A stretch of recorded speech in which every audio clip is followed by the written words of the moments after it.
Ramadan telah usai. Teriakan sahur sudah tidak terdengar lagi. Kebersamaan dalam buka puasa bersama sudah tidak ada lagi. Jamaah salat tarawih di masjid sudah tidak tampak lagi. Dan bacaan tadarus Al-Quran bersama sudah tidak berkumandang lagi. Masjid sudah mulai sepi kembali dari jamaah.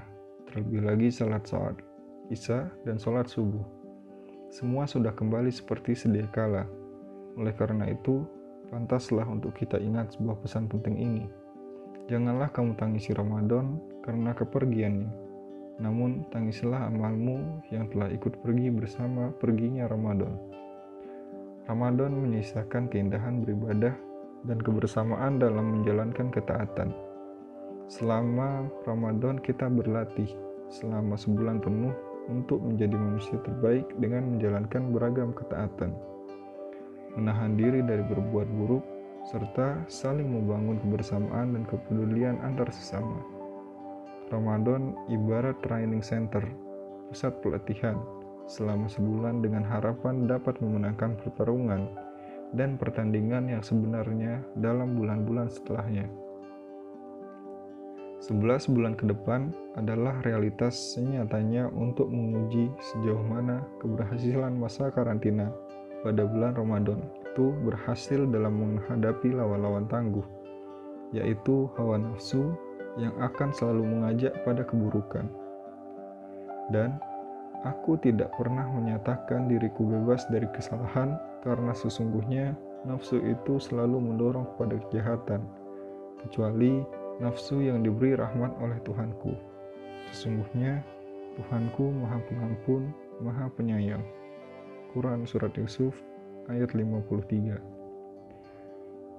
Jika pada bulan Ramadan setan dipenjara oleh Allah Subhanahu wa taala, semua orang di sekitar kita sedang bersama melaksanakan puasa sehingga bisa menahan segala marah, kebohongan, kecurangan, saling mencela, mencaci, fitnah, termasuk berlaku keji dan buruk dapat ditahan selama Ramadan dengan alasannya kami sedang berpuasa.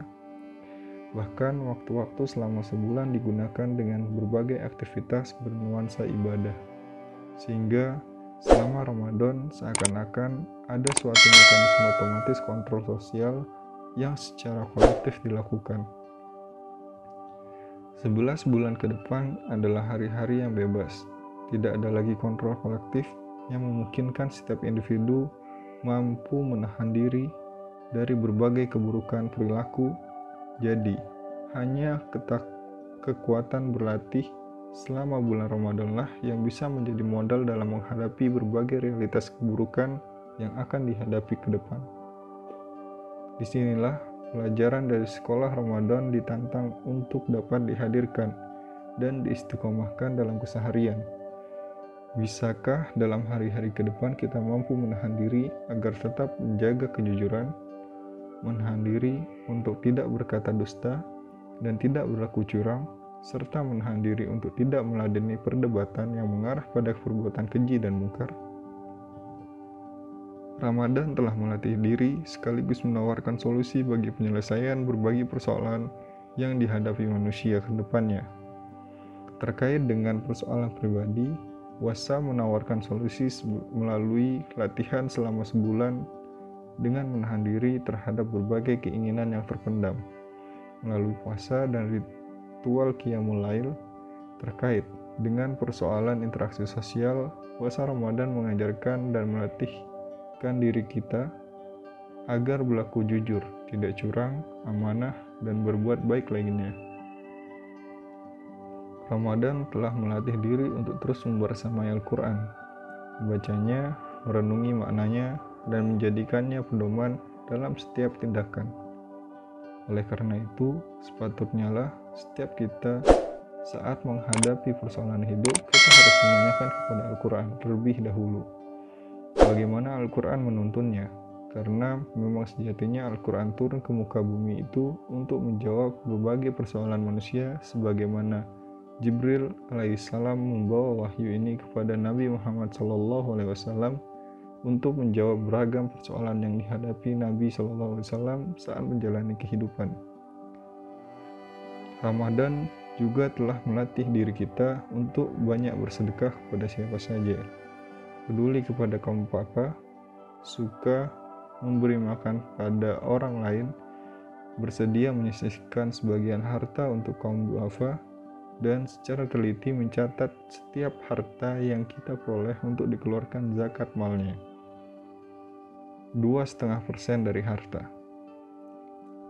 Selama ini, kita cenderung masih peduli dengan zakat fitrah saja, tetapi jarang peduli untuk mengeluarkan zakat mal.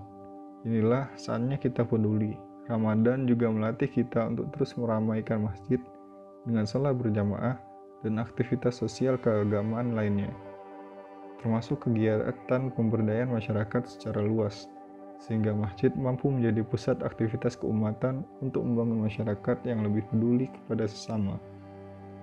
11 bulan ke depan, bulan-bulan setelah Ramadan seharusnya dibangun dengan melandaskan pada nilai-nilai kebaikan Ramadan, agar mampu mewujudkan kualitas pribadi terbaik dan lingkungan yang berkah.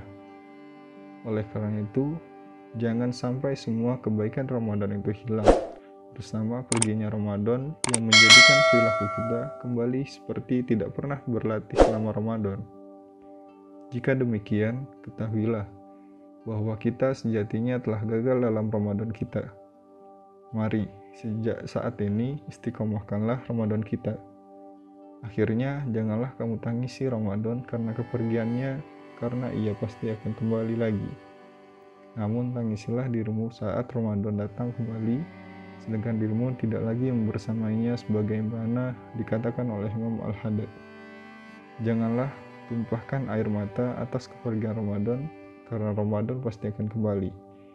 Namun, tumpahkanlah air mata karena takut saat Ramadan kembali, sedangkan kamu keburu pergi.